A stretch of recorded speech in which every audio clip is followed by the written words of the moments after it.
Hello and welcome to Victoria After Dark. Just kidding. We are doing another Q&A. I put a TikTok up basically asking you guys to comment any questions you have for me because I feel like it's been a fat ass minute since we had a nice little candid conversation. Hopefully with no edits. If you've watched my YouTube videos before, you know I hate editing, so I try to do everything all in one shoot. I just find that to be easiest for me and less, it's the least contrived. Like when I edit, I feel like you lose personality, like the clips and shit. But also I don't have a real camera, so I'm recording this on my old iPhone. It's so loud. And I feel like I can't get myself in frame unless I do the 0.5 zoom where you can see everything, and I don't know if that's gonna fuck up the quality or not, so I guess we'll see. I got my incense going. Should we see what flavor it is? I don't know what flavor it is. Or scent. The scent is amber and sandalwood. Chic. Fully chic. Also, it's fucking 97 degrees in New York, and I can't film this video with my AC on because it's too loud. So let's get to it. Also, wait, I want my energy drink. I need my energy drink. All right, I posted this. Yeah, I just feel like it's been a minute since we talked, so I'm just gonna pull it up and just shoot through it rapid fire. Let's see. How long do you wait between Botox and workouts? I'm finding it difficult. The doctor said you're supposed to wait 24 hours. I hate how much I've been talking about Botox recently. Cause I feel bad, cause I've literally gotten multiple comments being you inspired me to get Botox. I don't know, I liked it for myself. I don't want to make anybody else feel like they need Botox. Nobody needs anything. Oh my god, and then there's that whole argument on TikTok that nobody would get work done if not for the male gaze.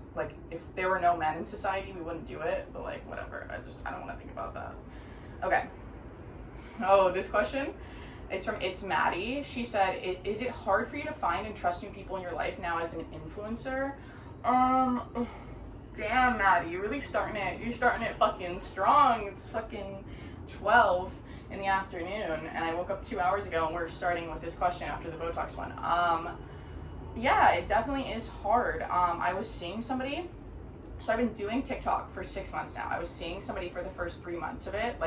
The first 3 months of my career, my rise was which was amazing, but it put a lot of strain on my past relationships, my relationships that I started before TikTok, my friendships and significant others. And I ended up ending things with the guy I was seeing. He was you've changed because of TikTok. Obviously I changed, anybody would change in that situation.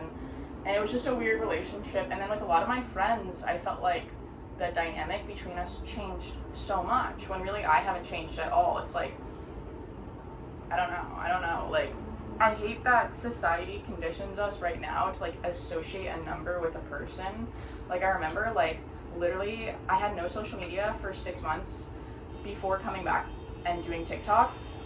And I remember saying to my friend, I was I refuse to go on a date with a guy who has over 10,000 followers. Fuck no, that's weak. And I'm because I just didn't like that culture of people. And it's crazy how hypocritical I was being. But yeah, we just associate this number with people, and so with my old friends, I felt they saw me in a different light, and it was weird. And with new friends, I feel I'll never meet people without that being a factor. And so I feel I've just become friends with a lot of other people who are so-called influencers now, which I never understood why influencers hung out with other influencers, and it's because you go through a lot of the same problems. There's so many things about this lifestyle or whatever influencing that I never knew about before, which sucks. I mean, it's anything, any high risk, high reward. There's a lot of really great things about this, and there's a lot of really shitty things about it. Okay, next. Okay, new mans. I am seeing somebody new. With the last person I was seeing, I was super secretive about it, didn't talk about it at all, and that was because he wasn't an influencer, but so I didn't really know how to navigate it. And now the person I'm seeing now also has a following, and so I don't know what to put out there, how much to share. I find that content doesn't even do well anyway, so obviously nobody cares. I think that when it's very enigmatic and mysterious, then you guys care. I hate when people hide things, when your friends keeping a secret from you, then you want to know even more. Well, I found when I was like hiding the guy I was seeing before, it made people like really want to fucking know who he was. So now like I'm like, yeah, I'm seeing somebody, I'm like posting and whatever, just so it's like not a big deal. How do you meet friends in New York City? It's so big. I made all my friends through school. I'm literally not friends with any of my friends from school anymore because I loved going to the new school, but I just found that it was a super toxic environment. Like a lot of my friends didn't have jobs and weren't working, and like for me it was like I had like 2 jobs, like I was barely being able to pay for my shit, and that they want to go like fucking Mercer Kitchen every weekend and like party and shit, and I couldn't afford that, and so it was really hard for me to relate to a lot of people that went to that school. My roommate, he's still in school, he's in his last year. I'm still close with him, but I found all my new friends through TikTok. But yeah, that seems pretty common, honestly. Are you happy? I am really happy, honestly. I've been the happiest I've been in a long time, but like I hate the whole like I'm happy. Like I'm still sad. Like I still am sad all the time. Like I'm not gonna be like I've struggled with depression, but I have been depressed, and I still feel like the depression will always be there. It's just fighting against it and like not giving in, and some days it's harder than others, no matter how happy I am, no matter whatever. Like it's hard. Like I've been sleeping later, and like all these things like in my life I associate with like slipping into depression I'm experiencing right now, but I'm still happy. So it's weird. It's really weird. But I would say objectively I am happy, very happy. Stressed as well, very stressed. Would you ever get a tattoo? I have this ankle tattoo. It's a red Mercedes-Benz devil. I have a lip tattoo that says psycho with the money sign in the S, and then an ant on the bottom of my big toe. What else? Okay. Any books you love that helped on your journey to confidence and self-love? You inspire me every day, Queen. Thank you. That's from Maddie Connell. Thank you. That actually means a lot to me. Go off, Queen. Books. No. It wasn't any books that really sparked it for me. My favorite book is Parable of the Sower. It's about this girl in the end of the world. She tries to start a religion, and I think that's super interesting. No books that inspired the confidence and self-love. If anything, it was noticing how like being insecure and hating myself was just reducing my quality of life and reducing people's perceptions of me. So I just totally removed myself, because confidence is like if you existed in a vacuum by yourself, in the same way that like there's the argument that like I wouldn't get Botox if men didn't exist or whatever. Like if you lived on a planet, on an island by yourself, you would walk around naked and not give a fuck. So like when I was feeling my most insecure and my most unsure of myself, I removed myself and I didn't see people for a few months because like I wanted to live in a vacuum and just feel so comfortable in myself that like I stayed the same when I was around other people. You know, like I'm the same when I'm by myself versus when I'm with people, and I think that people read it as confidence when really it's being comfortable with yourself. I think confidence is how you're perceived, and if you're highly comfortable in yourself, then you're confident. So confidence is a perception of you. You can't control that, but you can control like how comfortable you are with yourself. Like anybody can call you insecure. It's just you choose to believe them. Are you moving? Bro, I want to fucking move. I love my roommate. I love my apartment. This is the first space I've ever been in my 22 years of living that I felt like I had a home. Like I was just talking to the guy I was seeing this morning. He slept over. And I was like, it's crazy. I was at dinner with a few of our friends the other night. And I was like, I can't wait till I have a space where I can have people over. Like I've never had people over. And they're like, well, what do you mean? And I was like, growing up, my parents never let us have people over. I have never had a friend over. Like really ever. Never had my boyfriends over.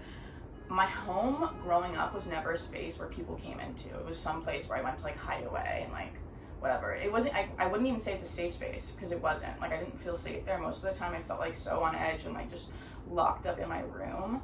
And so when I got this apartment, it was like I finally had enough space to decorate and express myself and feel like I had this home and a person who I care and love about, which is my roommate. But now I'm getting this point where I'm like, in this purgatory where this is my home and I love it, but I've outgrown it, and there's more home to be had elsewhere. It's just the right time. I'm waiting for the right time to move because I'm in this lease until the end of the year, and I could sublease it, but I don't really want to do that to my roommate. He's going through a hard time right now. I don't want to like force anybody new on him, and I don't want to pay for 2 leases. So my mindset is like, I do 90% of my work at home in this fucking room. I do everything in this room. This room's probably like 500, 600 square feet. There's no other space in the apartment. It's just a kitchen and a door leaving. So like, I was like, maybe I'll keep this as like a podcasting space, because I'm planning on doing a podcast, and like, this is like my office area and shit like that. And then I get another place. I don't know. I don't want to get another place unless I'm getting like a stipend from a brand. And people were saying on my last video that like, they're like, that is so brazen of you to be like, I want a brand to pay for my apartment or whatever. First off, if y'all knew what most of these influencers evaluate their videos at, like, I don't know, like Dixie D'Amelio can charge like $500,000 for a video. Okay, so like, let's look at like, I don't know, Olivia Ponton.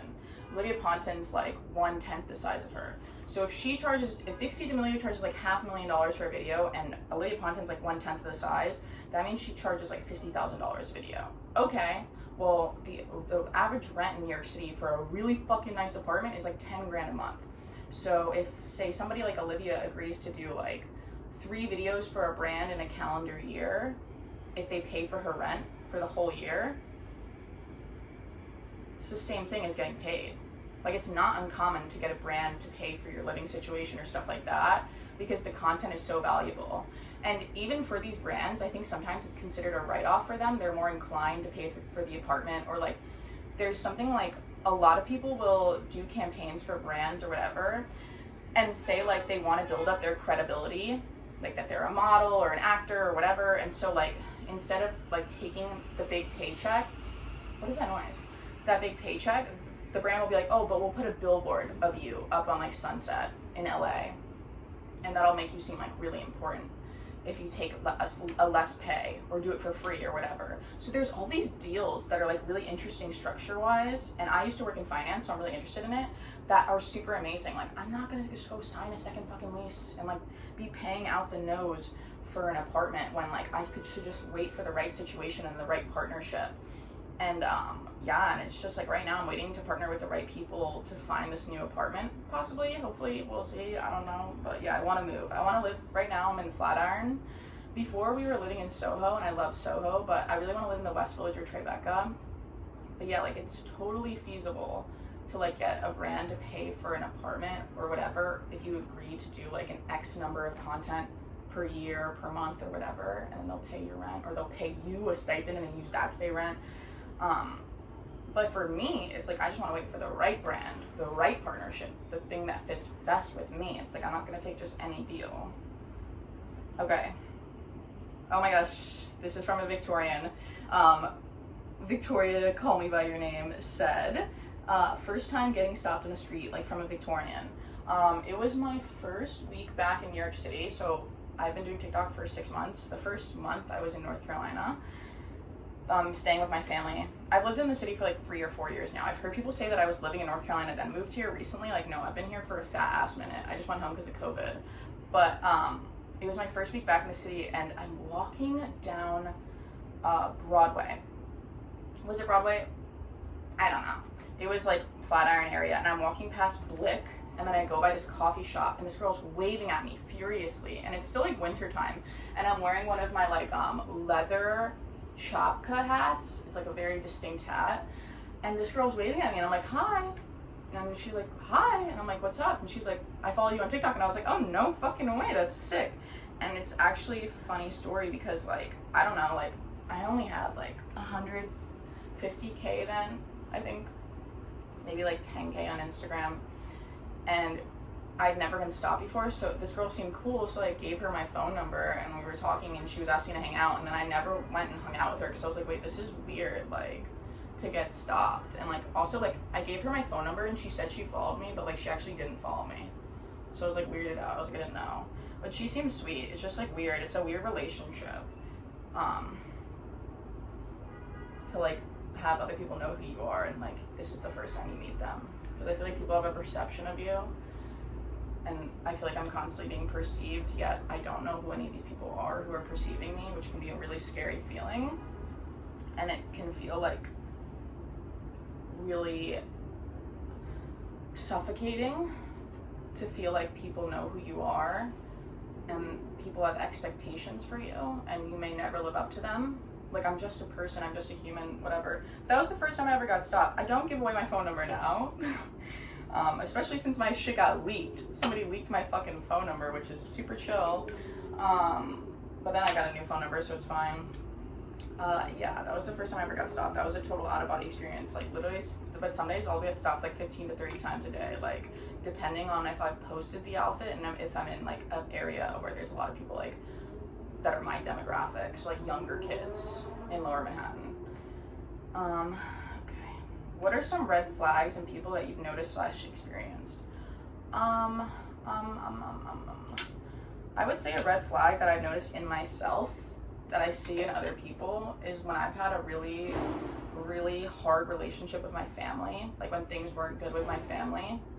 I put so much stress on my personal relationships and them doing well and my friends loving me and my significant others loving me because I wasn't getting that love from my family, and then when I did that, I held my friends and my significant others to too high of a standard. To the standard I would have held my family to, because I wasn't getting that from my family. And that's a red flag in me that I'm constantly trying to mediate and mitigate. Like, I don't want to hold people to too high of standards. Like, I never get disappointed in people anymore because I don't let them disappoint me. Like, I don't hold them to any standard. You show me what you want to show me and impress me how you want to impress me or not. But like, yeah, that's a red flag I see in other people too. When they're struggling in their relationship with their family and they put too much stress on their friendships and their significant others, that's just stress I can't tolerate because I've done that myself. Somebody said, thoughts on Alo Clothing. Is it getting big just because of influencers or is it actually good quality? I think it's getting big because of influencers. I bought Alo 3 years ago off sale and it like destroyed itself in the wash. And so I never bought it again, but then I got it recently in PR and it's literally held up so well. Like, I washed it like 10 times. It does run a little small. I think that like it's like very comparable to like Set Active or like Gymshark. I think they're all the same shit, honestly. But like Alo, when I bought it 3 years ago, fell apart and it didn't now, so that's good. How to stop falling into comparison to other people. I realized that like there isn't a single person in my life. Like, I don't want to be anybody but myself, honestly. I don't know if that's me being a narcissist or like God complex that everybody says I have, but like, it's also like, I was talking to my friend the other day, like, holding people to too high of a standard. Like, there's some people in my life that are like, I used to idolize and look up to and think like I felt safe around them, but like, I realized that they're just humans too. Like, they have flaws too, they have problems too, and like, when I started seeing people as equals and not assuming that they were better than me or had it easier or more figured it out, I started feeling more comfortable in my own skin and my own struggles and my own successes, and I stopped comparing myself. I realized that like, there's no life quite like mine. You are uniquely yourself, and that is inherently beautiful. And I just didn't, I don't know, because in discovering that, I started seeing people for their flaws, which is kind of fucked up. I started seeing how like everybody in my life has flaws and issues and is fucked up, just as I am too. But I'm a cynic, like, as I'm sure many of you know, I'm a cynic. And I started seeing people for like, not who they really are, but like that they are people. And so I stopped wanting other people's lives because I saw that they were just as fucked up as me. Where you been? I've been outside. Okay. What would you be doing if you didn't have YouTube or TikTok now? I'm that coordinates to your major. I graduated with a history major. I had never, ever, ever planned to do anything with that major. I didn't even want to go to college. My parents made me go to college, and I didn't want to fail out of college, so I took history because history is the subject that I'm best at. Doesn't mean I want to work in it. And it's also a really concrete major that you can do a bunch of things with, but because I went into college knowing that I didn't want to do anything with my major, I worked since my freshman year of college to my senior year of college. I usually had like 2 jobs every year, sometimes 3, in like applicable fields that I was passionate about. I worked in fitness, I worked in fashion, I worked in finance, I worked in childcare, and so I was exploring all these different options for work while in school so I could figure out what I wanted to pursue after college. And then I got to my senior year and I thought I wanted to work in finance, but I really just liked working in a startup environment, and then I realized I really just like working for myself, which is what this is. So it's amazing and perfect, and it's also like not structured. Somebody said I saw you on the L today. That's funny. Oh, somebody said, how do you not allow the gym to control your day? Bro, this is so real, and I'm still struggling with this. I'm losing my voice. I was at this, like, sex fight club concert. It was a concert, okay, first, and then they had a, like, fight. Like, they literally got dressed up in boxing gloves and beat the shit out of each other. And then, like, the sexual element was that, like, everybody was basically naked. And it was, like, this underground, like, thing in Brooklyn, and I was screaming so loud, bro. Like, I'm gonna be the craziest soccer mom when I get older, because I was there with my camera, and I was like, yeah, beat her up, like, bitch, fucking bash your face in. And I lost my voice, because I was so fun. But, you know, the gym still, like, it's every day, because I like working out every day. I feel like I need to, like, take more rest days, though, because I feel like I'm beating my body down a tad bit.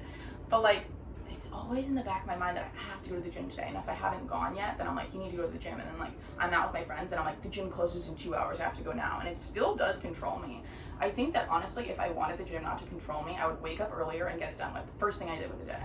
First thing. That's the best thing you can do. It also boosts your mood so much. I used to work out at, like, 2 a.m. I honestly love night workouts, but my gym's not 24 hours now. But, yeah, I would say, like, first thing in the morning. I'm not sure how long this video is, but my throat really hurts already, so I'm gonna just stop it here. But I really love the idea of doing a weekly Q&A, and I need to get better at it and get better at doing YouTube and answering your questions, because I want you guys to know what's going on with me and how I'm feeling and how I'm sounding and my thought process behind things, because I think TikTok and even Instagram are too short for you guys to really understand me in my entirety. And all I want is, not all I want is to be understood, but all I want is, like, to be there for you guys and, like, talk to you. And, like, nobody can adequately take care of 1 million people. And I have 1 million followers on TikTok, and I know, like, not every single person looks to me to take care of them, but, like, the best I can do is just try to be there for you guys and try to talk to you and try to, like, produce the best content I can. Some days are harder than others, some weeks are harder than others. I'm learning and growing, and I hope that you guys stick along for the ride. And I love you. I'll talk to you later, okay? Bye, guys!